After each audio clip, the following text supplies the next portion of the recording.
Hey guys, it's your girl, Super Mayor Tiffany Henryard, the People's Mayor. I just wrapped up with my girl, live with Carisha, at the Big Facts Network. It's going down tonight. Y'all ready for this? Man, listen, if y'all weren't aware, I gotta put you on. Your so-called super mayor, the people's darling, Tiffany A. Henyard, the lovely, the beautiful, the always righteous Tiffany Henyard, the self-proclaimed divine leader, her saga? Yeah, it's still moving quietly, deliberately. Okay, she got pushed out of politics in Dalton. We all know she's running up tabs with the feds, no doubt, but the story hasn't ended. It's continuing under the radar, probably by design, because deep down, she knows those walls are about to come crashing down. Shout out to Nate. Yeah, shout out Nate the lawyer, because I had no clue until now. There was an interview Tiffany did a few months back, and apparently she's fully relocated to Atlanta. Okay.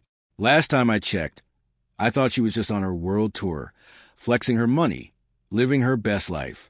She hit L.A., made stops around my city, went a Marathon Burger, met Nippy Hussle's brother, and then bounced to Atlanta. I assumed she was just traveling, but turns out she was probably scouting her next spot. Now, I'm not saying moving changes the game with the feds, but let's be real. The fall from grace here? Different level entirely. She steps onto a new podcast, drops her reasoning for moving, talks about her business ventures, and casually mentions politics, as if anyone on this planet would ever want her in office again after the Dalton display. And thinking it through, she's already dealing with Lieutenant Lacey snitching, Keith Freeman snitching. She probably thought relocating, building a clothing store, cleaning up whatever cash she has left might slow the feds down a bit. But anyway, without further ado, let's meet the new Atlanta native. She loves to say she grew there, not flew there, right? Well, Tiffany, looks like this time you flew for the move. Let's go ahead and check it out. Shout out to the podcaster, the Big Facts Network, for getting this exclusive. And yes, it's from Tiffany Henyard herself, America's shittiest mirror, giving us all the tea. Let's get into it. Why do you call it Polish tricks?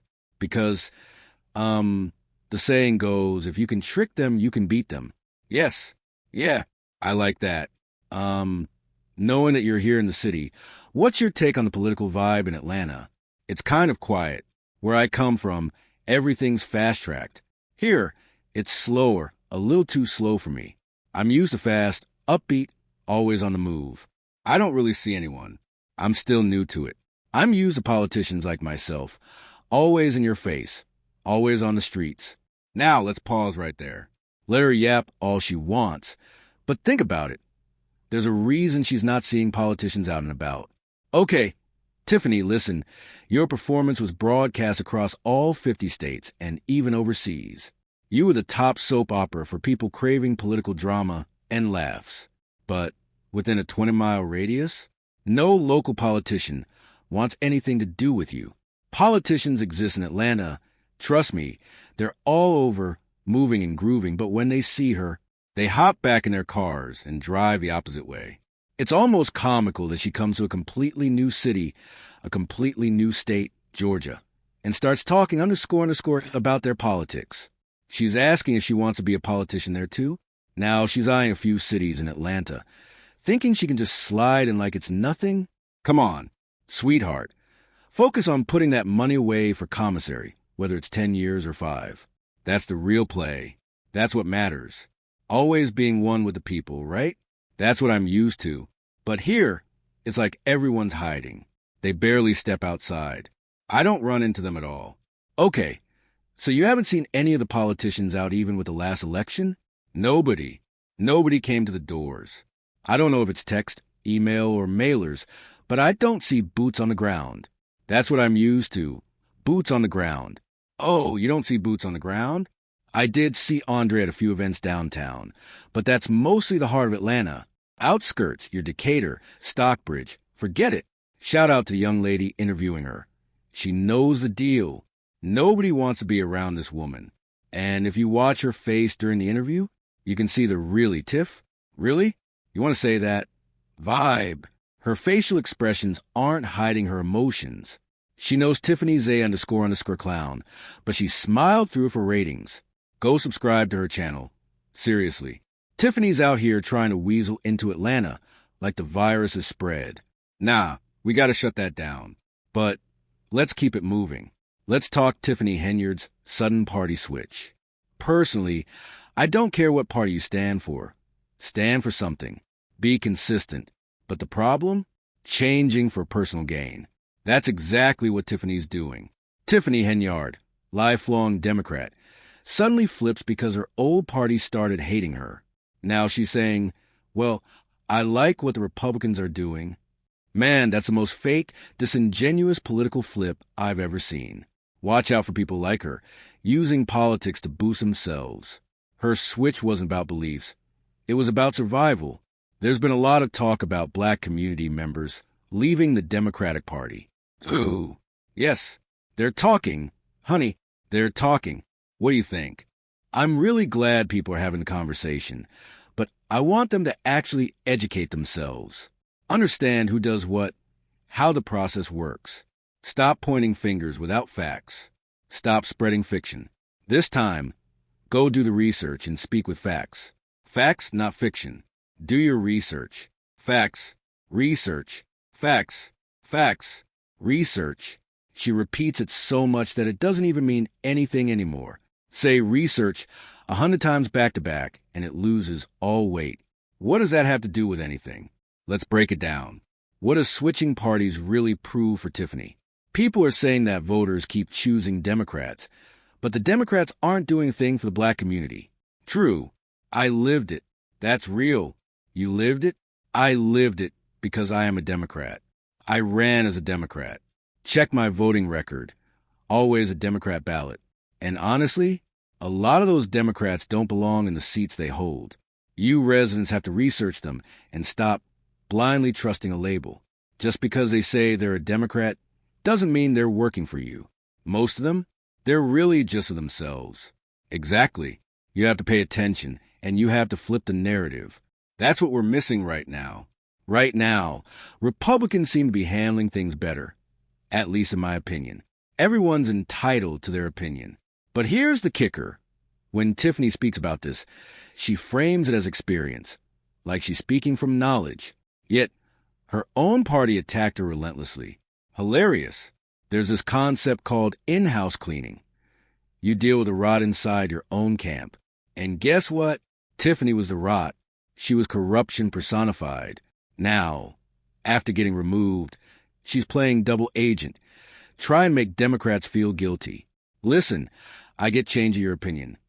Fine. You don't like a policy? You pivot. You vote differently. That's called growth, evolution, being human. That is not what Tiffany's doing. She's being vengeful. She's scheming. And yes, it's entertaining. Tiffany thinks she can switch sides and lean on whoever will support her. Reality check. The Republicans aren't backing your goofy _. Nobody's buying it. You act foolish with your old party. Then try to charm the new one. Man, she's a joke. And she goes for all the low-hanging fruit. My party didn't support me. The men didn't like me. Now she flips. Classic grifter energy. A little later, I'm sorry to hear that. That's shocking. Do you feel like being a black woman contributed to what you went through? Hands down. They don't want women in power, especially in the position I held. I was the most powerful person in Illinois in my role. Whether it's judges, governors, mayors, or trustees, the supervisor carries the weight of all votes in the township. That power? They tried to crush it when they removed me from office. I had to run as a write-in. And let me tell you, running a write-in campaign, that's educational, grueling, thousands of names you need to write in. That's crazy. But now they miss me. They're crying. They want me back. Would you go back? No. Done. Been there. Done that. I am finished. Not a single person in Dalton wants her back. I guarantee it. Nobody is calling for the psychopath to return. Sure, they may whisper to me, ask her, but I'm like, no way. I'm not paying her $200,000 plus salary. I'm not losing money on my clothing line just to let her run wild. And make no mistake, she's losing money on that business. I'm not seeing her books, but it's a fact. Now, she starts hinting at betrayal, at people stabbing her in the back. And honestly, I've always said this. There's no honor among thieves. She's just living that reality, now trying to paint herself as a victim. And yeah, it's real. It's true. If you're a thief, your moral compass only has room for yourself. That's it.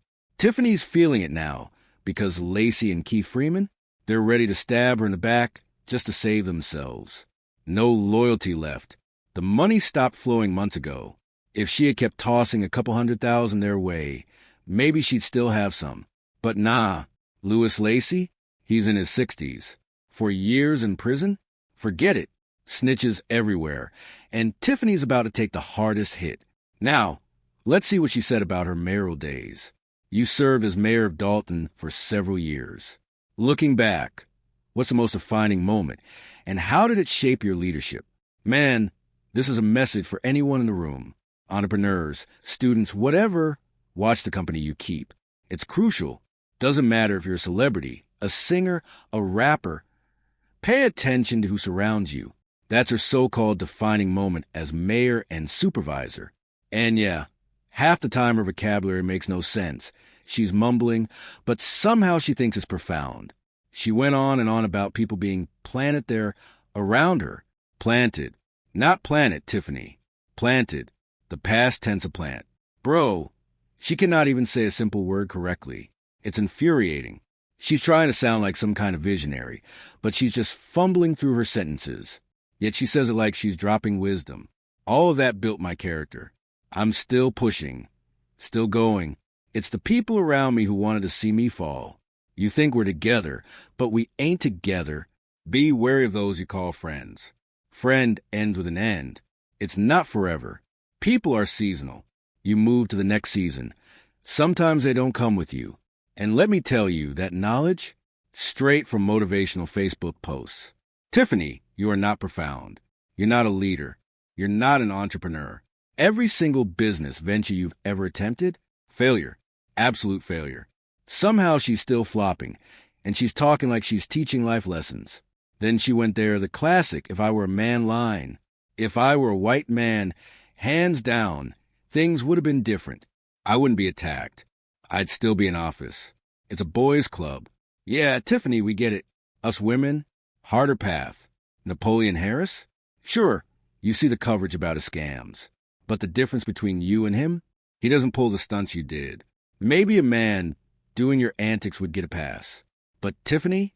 Nobody's buying it. You're a one-woman disaster in politics. Thinking the world's against you because you're a woman. Reality check. It's because of your own __ moves. Man, listen. Tiffany, you're a clown show, plain and simple. You're the circus coming to town. Gender don't matter. Race don't matter. People are lining up with popcorn just to watch the chaos unfold. Nobody's taking you seriously. They just want the entertainment.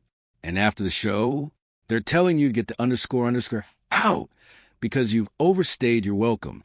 Affecting lives like you did in Dalton? Game over. You're a clown disguised as a mayor, sweetheart. It ain't about being a woman. Quit blaming that. Next, she might try to say it's because she's black. Nah, stop it. This ain't about that either. Tiffany, it's like the boy who cried wolf. After a while, nobody believes a word you say. The credibility's gone. It's hard to get a seat at the table. When I built the table, people don't want to hear us talk. Yeah, right. You built the table? More like you tripped over it. Women are the backbone of communities, sure, and shout out to all of them. But that's not what we're talking about. Tiffany's chaos has nothing to do with gender or race. It's about her running a town into the ground while thinking the world owes her respect. Now, before we shut this down, the biggest headline, Tiffany's moved to Atlanta.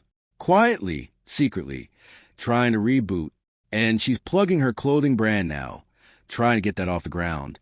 My guess? Cleaning money. But hey, that's just speculation. You tell me in the comments. And for those new to her store, the new wave in College Park. She's plugging outfits, styling, showing off Puma fits, promising full head-to-toe looks for anyone hiring a stylist. Sounds fancy, but let's be real. She's failed at every entrepreneurial venture before. This is just the next in a long line of flops. I looked it up. The new wave has a 2.3 out of 5 stars. Permanently closed. Empty parking lot. Not a soul in sight. Tiffany, this cleaning the money hustle? It's not going to work. No signs of life. Just t-shirt printing. Good luck. You're going to need it. And Louis Lacey? Don't think the Dalton saga ends just because you're in Atlanta. They'll find you. So, yeah, that's where we're at. The saga continues silently, quietly, but it's far from over. Tiffany Henyard, the clown show, still making headlines. And we're all just watching the circus. Let me know in the comments what you think about the Atlanta move and her entrepreneurial comeback. This story? It's only getting juicier. Peace.